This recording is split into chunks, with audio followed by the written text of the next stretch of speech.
Hey everyone, how's it going? My name is Matt Jarbo. Welcome to $3 Theater. And today Disney finally put out Artemis Fowl. It's I don't know what attempt this is at trying to launch another young adult book themed cinematic universe. This is a movie that should have come out last year, but got pushed back and pushed back and pushed back till finally Disney went, screw it. Let's drop it on Disney Plus in June and we'll just see what happens. And the truth of the matter is, the movie has been getting roasted by critics. I saw a lot of the reviews come out the other day. None of them were good, but I thought to myself, you know what I'm going to do? I'm going to pause my F is for Family Season 4 marathon in order to watch this movie with my kids, because maybe it will be a little bit better than Percy Jackson. Maybe it will be better than Aragorn. I don't know. I can honestly tell you that it's definitely better than Aragorn. That movie was terrible when it came out in 2007.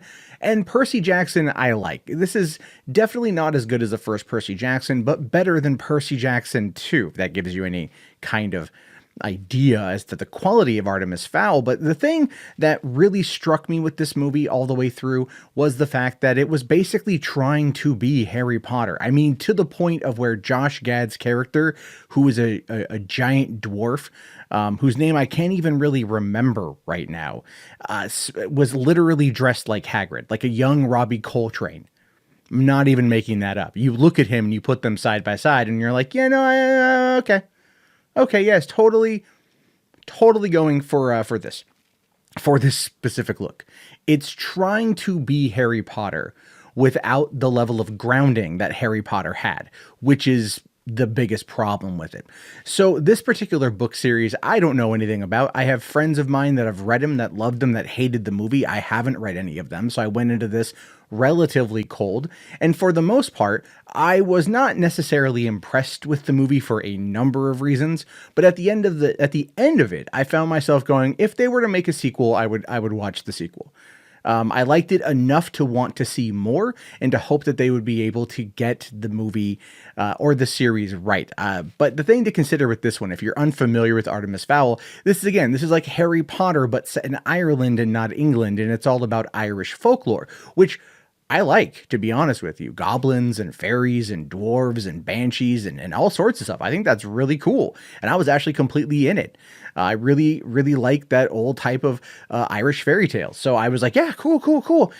But it's when it tried to like do what the Santa Claus did back in the mid 1990s with Tim Allen, when they go to the North Pole and it's just like supremely technologically advanced and it's hidden away from everyone. I mean, in this case, Haven City, I think is what it's called, is like at the Earth's core, and that's like the fairy city. So it's either kind of like Zion in the Matrix or Wakanda, where you just had like massive amounts of technological marvels, but they hide away from everybody else because of some kind of truce with the humans that is like shaky at best, and they're afraid of exposing the human world to magic. And this is, by the way, they can heal people, bring them back from the dead.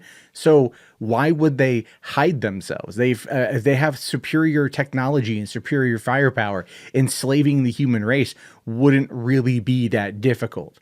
If you can do what they do in regards to having these like time displacement fields, right? Or these time freezes, these devices that can circulate an entire area and basically freeze all time within it, or they could freeze time outside of a building. That was a thing in the movie as well, whatever. I mean, it was cool nonetheless, but it was like, okay, well, yeah, humans wouldn't be able to stop you. If there was a growing insurrection, you fire off one of those things, you memory wipe everybody like you're all of a sudden Men in Black, and then, you're able to just kind of go about your business. It doesn't make any sense that this is like the world that they inhabit. I get what they're trying to go for, but that's the thing that Harry Potter had was grounding in realism, versus this, which is more like, we're just so supremely technologically advanced that we just do this because, I don't know, we're segregationists or something. The premise is cool.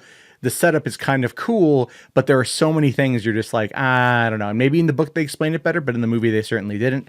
Another thing that really bothered me about the movie was the fact that Artemis Fowl, what's his deal, right? Boy genius Artemis Fowl can do no wrong, but he also doesn't do anything in the movie. Like, seriously, like, it's called Artemis Fowl, but it is really about Officer Holly Short, who is the ferry officer who gets kind of brought into the team and whatnot. Like, he kidnapped her. She goes to, like, check on something involving her dad who's dead, and she gets captured. And then, he uses her as bait to lure all the fairies to him in order to be able to, like, unlock a door with Josh Gad's giant dwarf in order to then get an oculus, which is apparently like a portal machine thing. Okay, and the whole time, like, the dad is being captured and everyone thinks he's a criminal. They say he's a criminal mastermind, but they don't show any of that stuff. They literally do not show you anything involving Artemis Fowl Sr. and being a criminal. Like, you don't even see any hint of that really at all, except for like the news media in the very beginning of the movie. And when he goes missing, and all of a sudden the whole world's like, where's Artemis Fowl? He's a criminal now? Like, no real reason.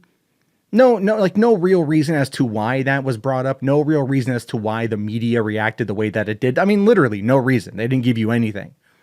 And then at the end of the movie, when they're now going to go after the bad guy, right? Because they stopped the bad fairy, Opal, whoever Opal is.